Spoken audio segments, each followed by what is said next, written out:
Hi viewers, it's me Supta Khan. Welcome back to my channel. क्या हाल चाल है ਤੁਹਾਡਾ? ਅਸੀਂ ठीक ठाक। तो आज मैं पकाने लगी थी जी हलीम। मैंने ये वाला जो है, ये नेशनल हलीम, ये मैं पहली बार लेके आई हूँ। और जब मैंने इसका पैकेट खोला मैं आप कंफ्यूज हो गई। मैं यकीन माने, मैं फर्स्ट टाइम जो है ना, मतलब ये नेशनल हलीम बनाने लगी। मैंने बहुत दफ़ा सोचा था मैं घर में खुद ही बना लेती होती थी, लेकिन जो मैं पैकेट खोलिया मैं क्या यार, ਇਹਦੇ ਵਿੱਚ ਤੇ ਕਣਕ ਹੀ ਹੈ ਤੇ ਇੱਕਾ ਦੁੱਕਾ ਦਾਣਾ ਜਿਹੜਾ कोई चने की दाल ਦਾ, कोई मसरां की दाल ਦਾ, मूंगी की दाल का। तो मैं खुद ना 605 में पड़ गई कि भाई ये मैं सारी कणक ही पकानी है। तो फिर मैंने पता क्या, खुद से अपना एक वो जो होता है ना फैसला, दिमाग से एक फ़ैसला लिया। मैंने कहा नहीं, इसके अंदर ना मैं खुद से दालें मिक्स करती हूँ। और फिर इसको ना, और फिर जो मैं दाला मिक्स की थी, मैं क्या यार ये तो इतना बड़ा बन गया है। यकीन माने, मैंने अकेली ने खाना था क्योंकि और तो कोई खाता नहीं है। बच्चे जो हैं, एबी जो है वो दाल चावल बहुत शौक से खाती है, लेकिन अगर उसे पता चल जाए ना कि दाल के अंदर चिकन डाला हुआ है या किसी किस्म का भी गोश्त डाला हुआ है तो वो नहीं खाती।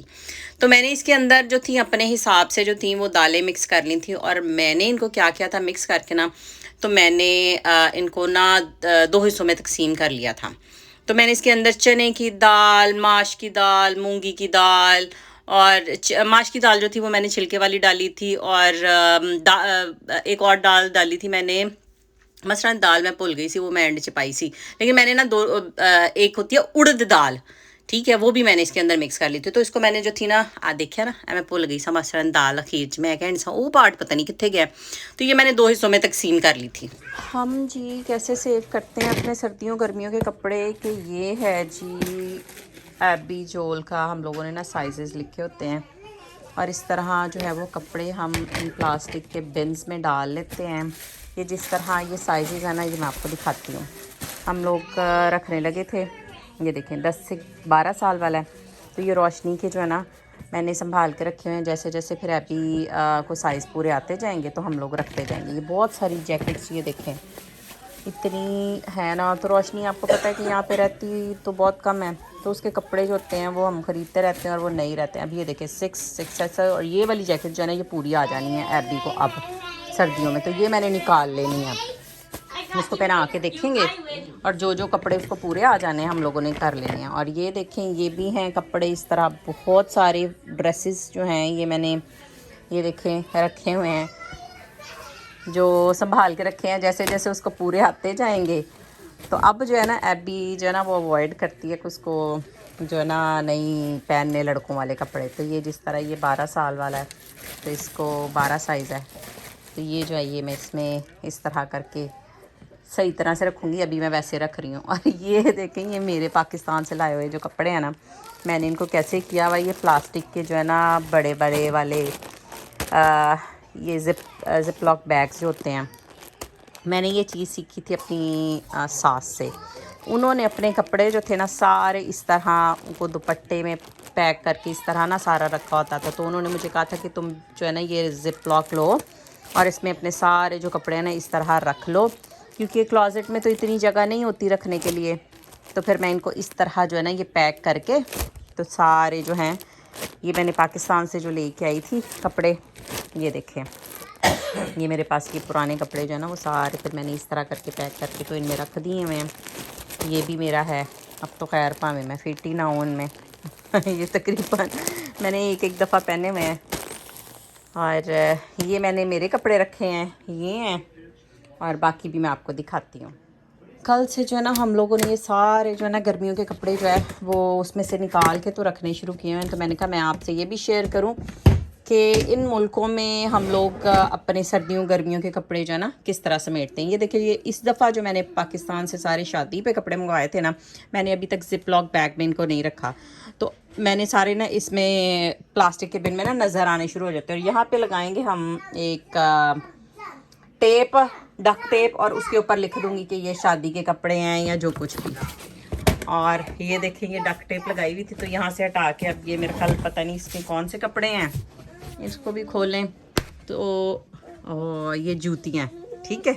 तो इस तरह जूतियाँ भी जो है ना हम लोग सर्दियों गर्मियों वाली, मतलब लॉन्ग शूज़ जो होते हैं वो इस तरह, ये देखें ये देखें, चले नज़र आ गया विंटर पम्पकिन कॉस्ट्यूम। तो इसमें जो था ना सारे पम्पकिन वाले कॉस्ट्यूम जो थे वो रखे हुए थे, लेकिन अब मैंने निकाल लिए हैं। अब मेरे जो है ना वो मैं इसमें रख लेती हूँ। तो ए मेरा मुंडा देखो, चलो, what are you doing? What are you doing? You will get hurt. Come down. No. Why? Come down. You will get hurt, baby. Come down. No. Please, come down. No. Please, come down. No. You are just saying straight no. I'm gonna beat your pitty. Go out. I'm gonna beat your pitty. No. I'm gonna beat your pitty. No. I'm gonna No. beat your pitty. No. Yes, I will. I must. You are smashing. What you are smashing? This. This one. This one. You're smashing. That's Abby's dress. That's Abby's costume. Come down, baby. No. सर्दियां जो है यहाँ पे शुरू हो चुकी हैं, तो मैं जो थी वो गर्मियों और सर्दियों के कपड़े जो थी वो इलादा कर रही थी, और कुछ काम और भी करने वाले थे। तो मैंने कहा चले मैं आपसे शेयर करती हूँ। तो ये मैंने किए थे। हम लोग यहाँ पे पेटियाँ तो होती नहीं हैं इन मुल्कों में, तो ये छोटे छोटे प्लास्टिक के बिन होते हैं। तो मुझे भी यहाँ पे आके मतलब मेरी सास ने और रिक ने बताया कि हम लोग कपड़े जो है ना वो गर्मियों सर्दियों के इस तरह अलग अलग करके रखते हैं।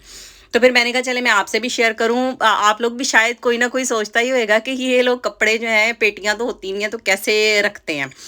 तो गर्मियों के कपड़े जो होते हैं वो फिर मैं निकाल के अपने कबर्ड तो नहीं है यहाँ पे, मतलब क्लोजेट में से, ड्रेसर में से निकाल के तो वो फिर वापस इन बिन में रख देती हूँ। और जब सर्दियाँ आती हैं तो सर्दियों के कपड़े निकाल लेती हूँ। तो ये सारे कपड़े जो थे ये जो मैंने ना मिक्स करके रखे हुए थे वहाँ पे ना, इन बिन्स में रखे हुए थे, तो इनमें से निकालती रहती हूँ और इनके ऊपर टैग्स लगा देते हैं, ताकि हमें ना जब भी पता हो ना कि ये पता हो कि ये 4 से 5 साल के उम्र के कपड़े हैं, 6 से 7 साल के, क्योंकि एबी और रोशनी का 9 साल का डिफरेंस है।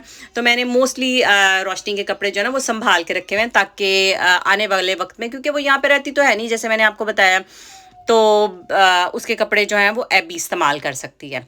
तो मैं बनाने लगी थी, मैंने आपको बताया कि ये मैंने खुद ही से जो थी उसके अंदर दालें मिक्स कर ली थी। दाल को जो था वो मैंने सेपरेट बॉईल कर लिया था नमक और ऑयल डाल के, और फिर मैंने एक प्याज जो था उसको मैंने बारीक काट के जो था ना मैंने उसको आधे को जो था ना ब्राउन करके जैसे आपके सामने निकाल दिया, और लहसुन अदरक का पेस्ट डाला है 1 चम्मच। और यकीन माने वो जो दाल थी ना आधी हालांकि मैंने निकाल के रखी थी, और वो फिर भी इतनी सारी बन गई। मैं सोच मैं क्या और मैं महीना खाती रवांगी। तो मैं इस तरह की जब बहुत ज़्यादा क्वांटिटी में चीज़ें बन जाती हैं ना तो फिर मैं उनको फ्रीज़ भी कर देती हूँ, और फिर जब दिल चाहता है तो उनको खाती रहती हूँ। तो ये काफ़ी बड़े पीसेस थे चिकन के, और 2 लेग पीस थे और 2 थाई पीसेस थे, और काफ़ी बड़े बड़े थे। तो ये इनफ थे मेरे लिए जितनी दाल की क्वांटिटी थी। तो आप अपनी दालों के हिसाब से जो है वो मिक्स करें। लेकिन मैंने जैसे आपको बताया कि मैं पहली दफ़ा बना रही थी तो मुझे ये समझ नहीं आ रही थी इसकी, और मैं कंफ्यूज भी हुई जा रही थी कि इसमें ये जो है जिस तरह की उन्होंने मतलब रेसिपी लिखी हुई है कि आपने इस तरीके से इसको बनाना है, ये करना है, तो इसके अंदर सिर्फ दालों का पैकेट था और एक ये मसाले का पैकेट था। तो मैंने सिर्फ जो था ना ये आधा मसाला जो था ना इसमें डाला था और आधा मैंने रख लिया, और उसके बाद मैंने टेस्ट किया था आया कि नमक मिर्च कैसा रहता है। तो मुझे नमक मिर्च जो था वो जाहिर है कि हम लोगों ने भी दालें मिक्स करनी थी, उसमें मैंने सेपरेट से नमक डाला हुआ था, लेकिन मैंने इसको आधा मिक्स करके ना तो फिर दोबारा जो था ना इसको मैंने टेस्ट किया था कि अगर इसके अंदर कोई मिर्च मसाले की कमी बेशी है तो वो हम सेपरेट से डाल सकते हैं। मैं मिर्च मसाला बहुत कम खाती हूँ, मेरे देखने वालों को पता है कि मैं मिर्च मसाला बहुत कम डालती हूँ, तो मेरे लिए जो था ये इनफ था। लेकिन मुझे हल्का सा फील हो रहा था कि इसमें थोड़ा सा अगर हम गर्म मसाला ऐड करें तो ज़्यादा बेहतर हो जाएगा। लेकिन मैंने क्या किया कि मैंने इसको प्रेशर लगा के जो था ना बंद कर दिया, क्योंकि हमने इसका कचूमर निकालना था।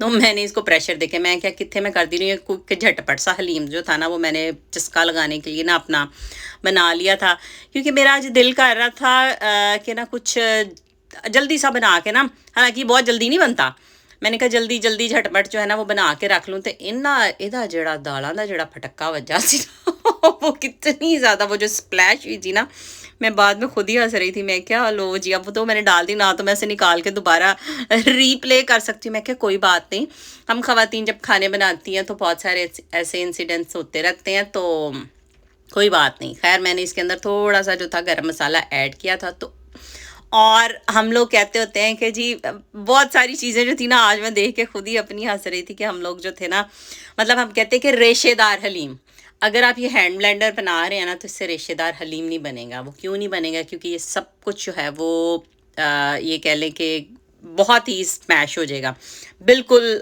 जो है ना वो एक उसकी रेशेदार नहीं वो रहेगा, उसके रेशे टूट जाएंगे। तो खैर मुझे कोई एतराज़ नहीं है, अगर किसी ने रेशेदार हलीम बनाना है तो वो कर सकते हैं। मेरे पास इतना टाइम नहीं था तो फिर मैंने हैंड ब्लेंडर से जो था ना उससे बना लिया। ये थी जी नेशनल दानेदार हलीम, के पता नहीं दलीम की रेसिपी। कुछ लोग इसको दलीम कहते हैं क्योंकि ये दालों से बनता है, और कुछ लोग इसे हलीम कहते हैं। मुझे इन चीज़ों के बारे में ज़्यादा नहीं पता। आप असी तो सारी ज़िंदगी इनू हलीम ही कहते रहे हैं। लेकिन आप कमेंट सेक्शन में ज़रूर बताइएगा अगर किसी को फ़र्क पता हो कि हलीम और दलीम में क्या फ़र्क है। तो चलें इन्फॉर्मेशन में ही इजाफा होएगा। तो मैं सजावट की थी थोड़ी जी अपने मनो और मैं खुद ही हंस रही थी, और एबी कहती mama I wanted to do it too. तो मैंने फिर उसको भी ना करने दिया था।